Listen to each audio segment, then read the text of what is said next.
Jepara siap jadi pusat industri baru. Rencana pelabuhan dan KPI seluas 761 hektare dimatangkan. Ditargetkan masuk RIPN tahun depan. Suara Jepara.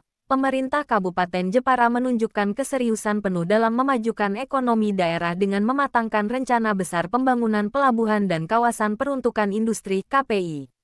Proyek ambisius seluas 761 hektare ini ditargetkan masuk dalam Rencana Induk Pelabuhan Nasional (RIPN) pada tahun 2026.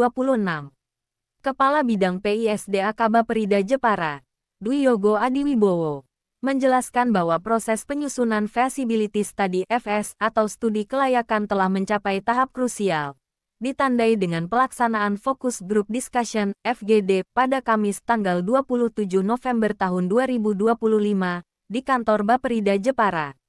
Nelayan khawatir, Pemkab janji jaga ekosistem dan serap tenaga kerja lokal. Dalam FGD tersebut, sejumlah masukan kritis dari masyarakat, khususnya nelayan, menjadi sorotan utama. Mereka menyoroti potensi dampak terhadap aktivitas melaut dan ekosistem laut akibat pembangunan tersebut.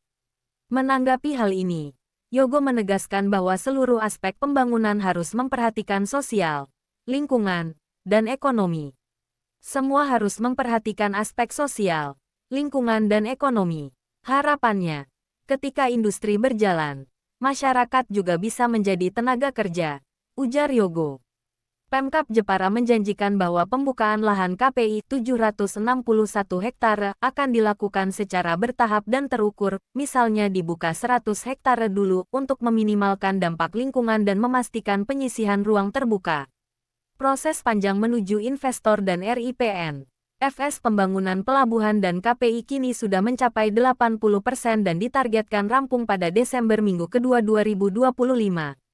Setelah FGD, tim konsultan akan kembali turun ke lapangan untuk memfinalisasi laporan.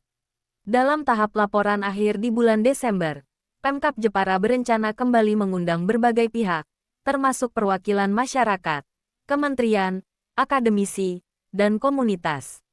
Jangka waktu dan target utama, Desember tahun 2025, finalisasi Feasibility Study. 2026 target dokumen diajukan ke pemerintah pusat untuk masuk ke dalam RIPN. Menurut Yogo, jika proyek berhasil masuk RIPN, ini akan menjadi dasar kuat bagi Pemkab untuk berkomunikasi dengan investor. Investor yang berminat diprioritaskan menggarap sektor pelabuhan lebih dulu untuk mendorong pertumbuhan KPI secara simultan. Harapannya tahun depan, sudah bisa memberikan progres bahwa rencana ini masuk RIPN, katanya.